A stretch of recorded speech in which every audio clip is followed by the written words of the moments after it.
របៀបស្នើ Master នៅក្នុង website វិធីយើងចូលនៅក្នុង website login account ចូលបន្ទាប់មកយើងបង្កើតនៅ account ថ្មីមួយទៀតជ្រើសរើសយកកម្មវិធី MT5 ហើយយើង select យក Send account រួច complete ដាក់ USC Send account ហើយយើង select នៅខាងក្រោយបន្តទៀតរួចចុច submit ជាការស្រេចយើងរងចាំ Gmail ផ្ញើទៅបន្តមកចូល check នៅក្នុង Gmail ហើយយើងចូលទៅមើលនៅក្នុង account Gmail របស់យើងដែលមាន ID password និងលេខ server ដំណាក់កាលបន្ទាប់គឺយើងចូល tray 3 ក្នុង website ដដែលហើយយើងជ្រើសរើសទៅខាងក្រោមយកពាក្យថា WeTrade បន្ទាប់មកយើងយក Become Provider រួចរាល់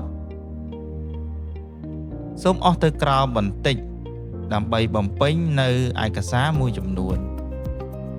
ទី1គឺយើងបំពេញទៅលើឈ្មោះរបស់យើងត្រកូលបន្តមកឈ្មោះ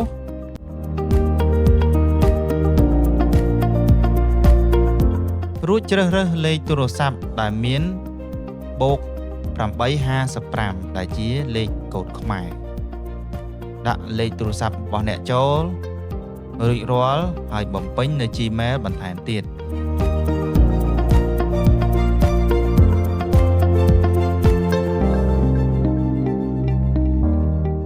ដាក់ឈ្មោះក្រុមហ៊ុនរបស់អ្នក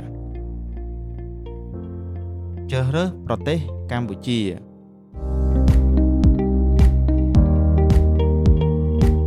បំពេញ address របស់អ្នកចូលគ្រាន់តែដាក់ពាក្យថាភ្នំពេញក៏បាន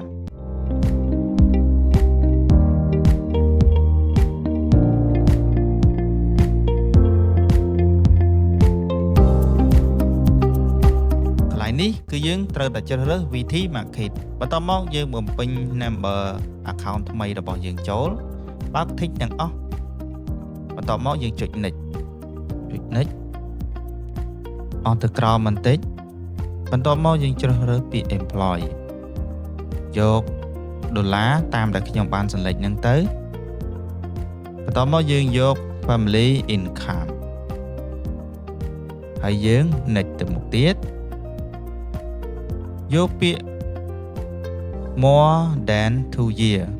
yes ហើយចុច 2 year ម្ដងទៀតហើយ next